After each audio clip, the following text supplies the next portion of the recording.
समझ लीजिए कि जितने भी लोग थे यूरोप में उसके पहले, ये दो पावर्स को या फिर दो व्हाट इज द स्तंभों को मानते थे। एक है Roman Catholic church and the other is the Habsburg empire, it's the house of the Habsburg, which is effectively then Germany बन गई थी एंड ऑल दैट।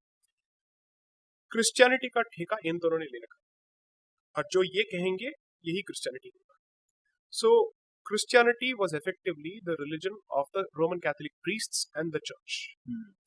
And अगर हमें इस राज परिवार और कैथोलिक चर्च के बीच का जो रिलेशनशिप है अगर उसको एस्टैब्लिश करना है, चर्च, राज परिवार, उसके बाद बाकी सब। ओके, तो एक स्टेज पे ये आ गया था दैट प्रीस्ट का जो कंट्रोल है वो इतना ज्यादा हो गया था that they were constantly telling people that let's say the first sin को आप मत करो, क्योंकि उनका और सेक्सुअलिटी का बहुत ही let's say तनावपूर्ण रिलेशनशिप था।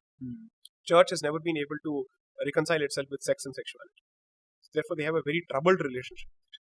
लेकिन एक हाथ पे आप ये कर रहे हैं, दूसरे हाथ वो भी कुछ और किए जा रहे थे, और लोगों को ये दिख रहा था कि इनकी हिपोक्रेसी क्या है।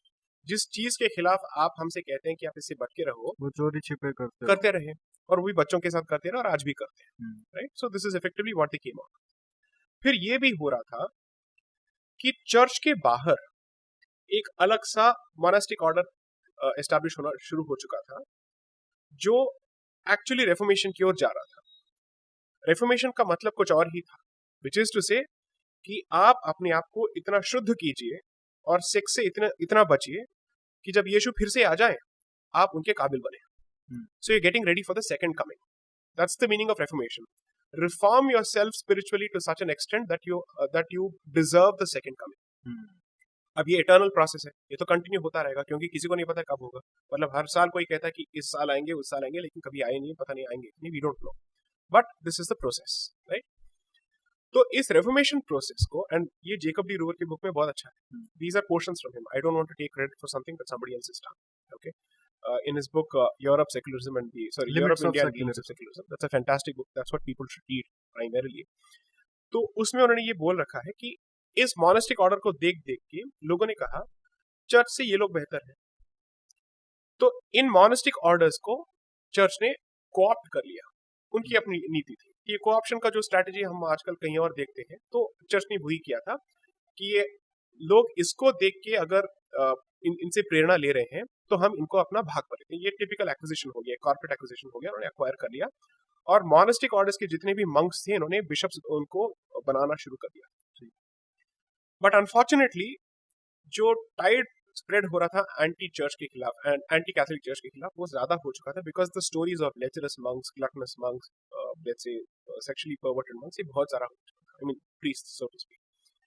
At that stage is when Martin Luther King and Calvin they effectively come into the picture, and इन्होंने रेफॉर्मेशन काम करना शुरू किया कि पोप की अथॉरिटी को पूरी तरह से खत्म करना पड़ेगा, वरना ये हमारी जिंदगी को बर्बाद कर देंगे, एंड क्रिश्चियनिटी को ये पूरी तरह से रिलीजन ऑफ प्रीस्ट्स बना देंगे।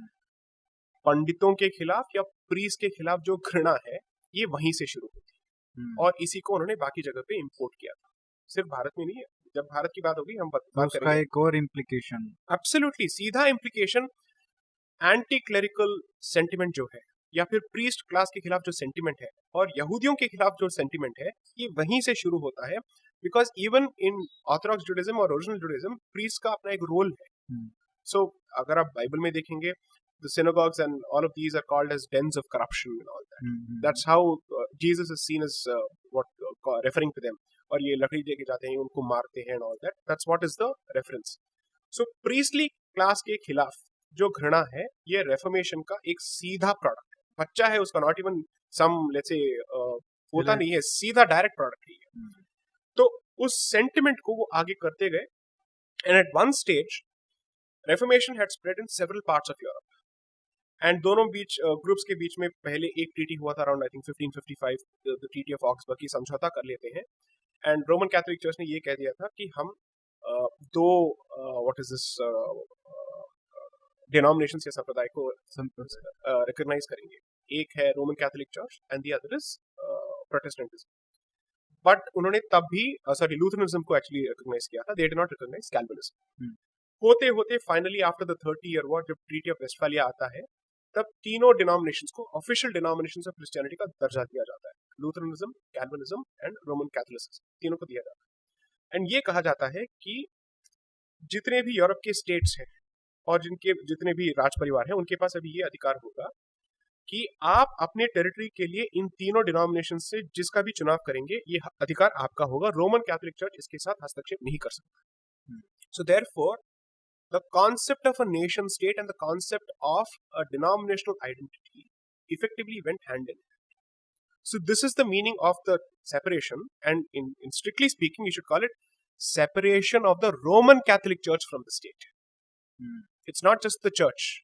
और Jack Roover, right, Jacob D Roover ji. So जब मैंने वो पुस्तक पढ़ी थी तो सबसे बड़ा रेवोल्यूशन उसमें ये था कि जो हम मानते हैं कि एक सिर्फ जो क्रिश्चियनिटी में चर्च और स्टेट को सेपरेट करने का जो मूवमेंट है जी जी जी उसका पुश कहीं ना कहीं रिफॉर्मर से आ रहा था जी, लेकिन उसमें उन्होंने ये भी बताया कि जो प्रीस्ट क्लास थी वो खुद ये जी। चाहती थी कि ये सेपरेशन हो, क्योंकि ये जो सेपरेशन है जी ये आज का नहीं है, 15वीं शताब्दी में नहीं था, ये शुरू से ही करेक्ट, जब क्रिश्चियनिटी बना था तब absolutely से ही ये सेपरेशन है और Correct, वो उसको रीअफर्म कर रहे थे। Correct correct. बाइबल के दो स्पेसिफिक वर्सेस को उन्होंने उठा के समझाया है that you have something called as the two kingdoms, the theory of two kingdoms, or the doctrine of two kingdoms. That is the worldly kingdom, the other is the spiritual kingdom. And जो worldly kingdom है उसके राजा होंगे राजा, और जो spiritual kingdom के जो राजा है वो भगवान होंगे, और भगवान और लोगों के बीच में खड़े हैं प्रीस्ट्स जो इनका मार्ग जो है प्रशस्त करेंगे। That is the basic assumption. So secularism का जो पूरा ऑरिजिन जो है, अगर कोई कहते हैं कि नहीं इसके नॉन थियोलॉजिकल ऑरिजिन्स हो सकते हैं, नहीं, it comes directly from the Bible and this is not something that is said only by Jacob D rover. इतने सारे रेफरेंसेस उन्होंने दे रखे हैं with the biblical quotes and with the let's say formulation of those theories from the horse's mouth. At least the people who are doing all this, exactly, the leading the revolution, उनके तो सुन लो भाई। exactly, मतलब reformers खुद कह रहे थे। So in fact Martin Luther king के पूरे वर्क को उन्होंने उसमें ट्रांसलेट करके उसका एक एक्सट्रैक्ट डाल रखा है कि इसका बेसिस क्या है। मतलब 15वीं शताब्दी और 16वीं शताब्दी में लोगों ने ये कह दिया है कि इसका बेसिस बाइबल से आता है, और आज हम कह रहे हैं नहीं नहीं, इसका एक अलग बेसिस बनाएंगे, वैश्विक बेसिस बनाएंगे जिसका क्रिश्चियनिटी के साथ कोई, अगर आपको बनाना है ठीक है, तो आप ये तो सवाल अपने आप से कर लीजिए दैट धार्मिक फिलॉसफी में separation of the place of worship from the state का कॉन्सेप्ट है या नहीं। बात वहां से शुरू होनी चाहिए। धर्म इसकी लेट्स से परमिशन देता है कि नहीं, आपने ये सवाल कभी पूछा ही नहीं है। आपने सबसे पहले ये किया कि सेक्युलरिज्म को एक दृष्टांत मान लिया और फिर उसको जस्टिफाई करने के लिए अब धर्म की परिभाषा चेंज कर रहे हैं। तो बेसिकली यही हो रहा है ना कि उनकी तो आपने मान लिया, उसको आपने अपने उस मूल्य को अपना लिया, correct. और फिर आप ये सोच रहे हैं कि मैं अपने धर्म को उनके मूल्यों के थ्रू कैसे चलाऊं। Exactly. अब ये एक इंफीरियरिटी कॉम्प्लेक्स है, क्योंकि आप ये मानने के लिए तैयार नहीं हैं कि आपके जो मापदंड हैं या जिन मूल्यों को आप मानते हैं वो बाहर के हैं। ओके, तो आप अपनी सहूलियत के हिसाब से अब धर्म की परिभाषा और अपने रिलीजन को पूरी तरह से आप चेंज करने की कोशिश कर रहे हैं।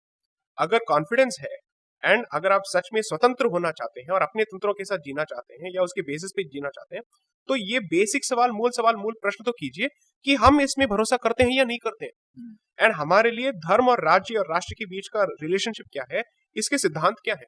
ये डिस्कशन कहां पे हो रहा है। अब ये क्या करेंगे, हमारे फिलॉसफीज को भी लेंगे और उसको सेक्युलरिज्म के ढांचे में किसी भी हालत में फोर्स फिट करने की कोशिश करेंगे, ये प्रूफ करने के लिए कि दिस इज द एंड गोल, ये डेस्टिनेशन है जो सबके लिए आइडियल है। किसी भी हालत में हमारे जितने भी सिद्धांत है उसको उस डायरेक्शन में आप फोर्स करते जाइए। मतलब लंबा आदमी है, चारपाई छोटी है तो पैर काट the head to fit the hat, period. ये करेंगे। हाँ, तो ये that is the problem with coloniality कि आप मानने के लिए तैयार नहीं है कि आपका बेसिक ढांचा जो है यूरोपियन है। मान लो इस बात को, पूरी दुनिया मान रही है। आप अंग्रेजी में बात कर रहे हैं मैक्सिमम, इससे ज्यादा प्रूफ और क्या चाहिए आपको। आप अपनी मातृभाषा में ठीक से एक सेंटेंस बिना इंग्लिश का इस्तेमाल किए बात कर पाते हैं क्या?